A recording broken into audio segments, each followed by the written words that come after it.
उसमें है, सबके लिए अलग अलग है, और उसमें फिर छूट भी है। इस पूरे चीजों को एक बार की अगर आपसे पूछा जाए तो कोई नहीं बता सकेगा। बेहतर होगा कि विज्ञापन में हम लोग उन सारे पॉइंट्स को डाल रहे हैं, उसको आप पढ़ें और समझें, और उसके हिसाब से फिर अपना निर्णय लें कि क्या है क्या नहीं।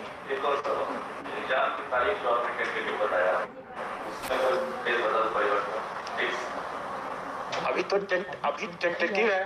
टेंटेटिव वर्ड का मतलब क्या होता है?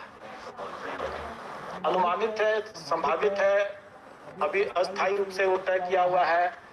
लेकिन अगर आप ट्रैक रिकॉर्ड देखेंगे अगर आयोग का अभी हाल फिलहाल के समय में, तो आप समझ लें कि ये टेंटेटिव जो चीज है यही अस्थायी है कि स्थायी है, ये आप स्वयं निर्णय ले लें।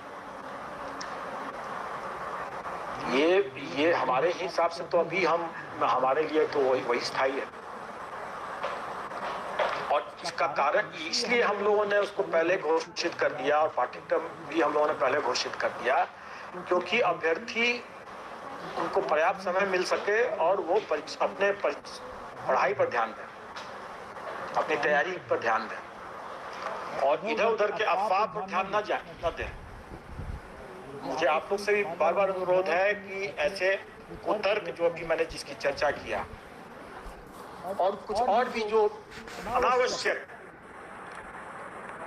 अरे हमारे और विभाग के बीच में मतदान नहीं, आप लोग शायद चाहते हो ऐसा, तो अब दूसरी बात है, लेकिन हमारे विभाग के बीच में कोई मतांतर नहीं है। लेकिन आप कल या परसों जब विज्ञापन आपको जब देखने को मिलेगा तो आप स्वयं समझ जाएंगे कि इतने ढेर सारे कंडीशंस को देख करके उसमें जो माइंड अप्लाई करना होता है, कितने बिंदु बार उसको जो समझना होता है, उसके डिटेल्स को बिना समझे हुए, उसका इंप्लिकेशंस को बिना समझे हुए उसको तैयार नहीं किया जा सकता है। इसलिए ये चीज स्वाभाविक तौर पर इतना भारी भरकम है, इतना इसमें काफी इफ्स एंड बट्स हैं, उसको समझ करके तैयार करने में समय लगना स्वाभाविक है, और अब वो समय आज चुका हम कर रहे हैं। एक और थोड़ा स्पष्ट होना चाह रहे हैं सर, एसटीईटी वाले बोले कि 30% लोग दे रहे हैं, उसी सब्जेक्ट में लोग शामिल, जैसे अगर मैथ जैसे है, मैथ पेपर दिए तो हम मैथ विषय में ही सिलेक्ट होंगे, उसी परीक्षा में शामिल, ठीक है ना?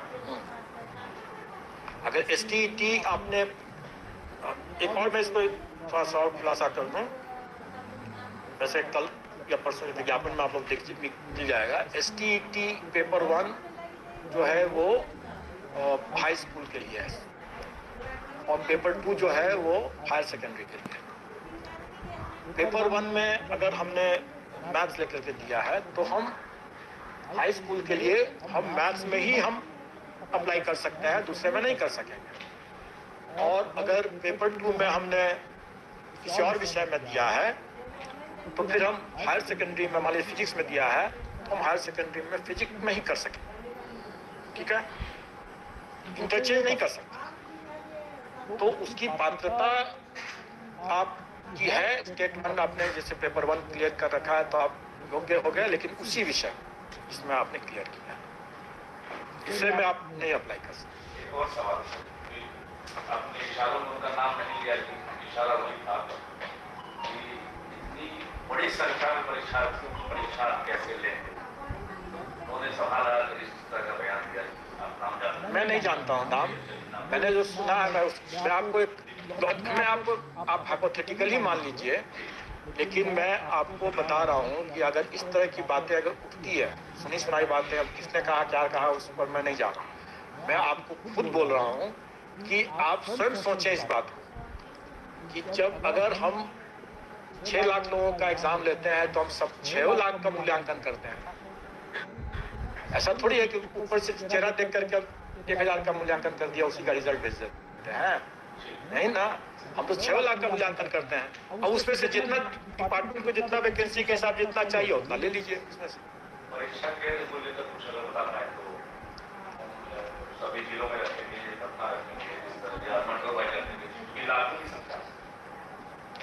देखिए अभी तक हम लोगों ने जो परीक्षा यहाँ कराया है, मतलब इस कमीशन में, तो हम लोगों ने पाया है कि एक शिफ्ट में कराने के लिए हम 6 लाख तक हम लोग करीब जा पाते हैं।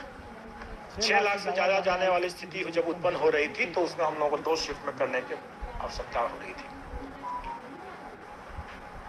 ये तो हम सभी लोगों का मतलब एक ऐसा मतलब चांस की बात थी कि हम लोगों को उस समय 6 लाख का मिल गया, उतना सीट्स, एकोमोडेशन सेंटर्स हम लोग एक शिफ्ट में कर पाए, अन्यथा हम लोग चाह करके भी एक शिफ्ट में नहीं कर पाते। तो अब हम लोग की जो क्षमता ही अगर 6 लाख के आसपास की है और अगर अभ्यर्थियों की संख्या अगर 6 लाख से ज्यादा हो जाएगा तो हम लोग को 2 शिफ्ट में करने की मजबूरी होगी और हम लोग तब 2 शिफ्ट में करेंगे और इसका प्रावधान हम लोगों ने रखा है। लेकिन बेशक अगर हम लोगों को उसके कम रहेगा और हमें सेंटर्स मिल जाता है तो हम लोग का भी फर्स्ट चॉइस जो होगा वो एक ही शिफ्ट में करेंगे तो हम आसानी से कर पाएंगे, हमको फिर उतने कॉम्प्लिकेशंस नहीं होंगे। अदरवाइज आप समझ सकते हैं कि इतने ढेर सारे विषय हैं तो हर के लिए आंसर शीट उसका आंसर की बनाने में जो परेशानी आती है और जो उस पर जो आरोप और वगैरह लगता है उसके बाद कई बार आपत्ति आती है, सबका समाधान करने में ही ज़्यादा समय लगता है। अगर हम 2 शिफ्ट में करेंगे तो हमारा डबल एक्सरसाइज हो जाएगा, तो हमारे लिए मतलब सही व्यवस्था नहीं होगी। लेकिन अगर वो बाध्यकारी परिस्थिति उत्पन्न होगी तो हम उसको 2 शिफ्ट में करेंगे ही करेंगे। पहले का जो अनुमान था वो सही था, अप्रैल के लिए जैसे मौका मिल रहा और करेंगे कि आपको तकरीबन 50 से 60 के आसपास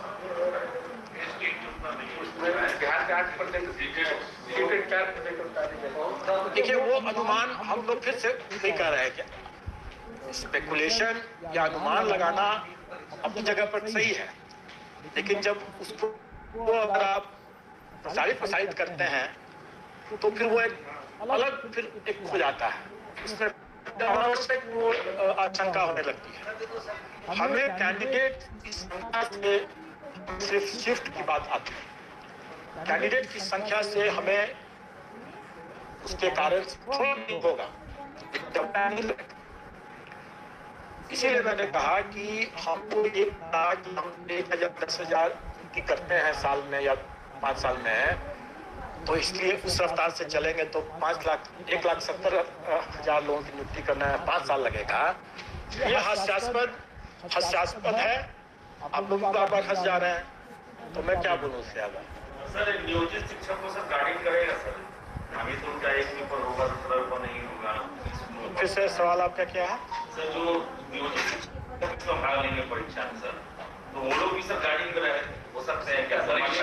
दूसरा पेपर उनका है, एक पेपर ही दे रहे हैं परीक्षक तो वो भी सर अभ्यर्थी ही तो अपने ही इन्विजिलेशन भी करेंगे और नहीं सर ऐसा नहीं होगा।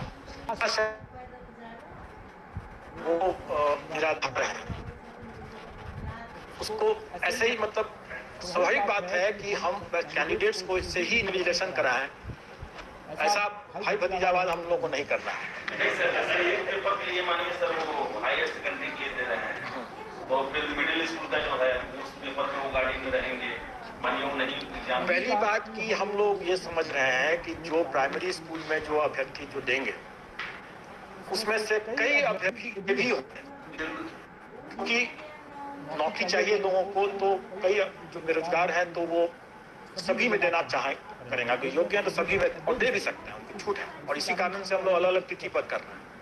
स्वाभाविक है कि कैंडिडेट्स को हम इन्विजिलेशन के लिए तो बिल्कुल नहीं लगाएंगे, कभी भी नहीं लग ऐसा हो सकता। मतलब ये क्लियर हो गया बिहार के नियोजित टीचर और परीक्षक जो अभ्यर्थी होंगे, अभ्यर्थी कैटेगरी के लिए आ सकते हैं, वो कभी भी वो शिक्षक नहीं बनेंगे। और इस पर भी मंथन हो चुका है।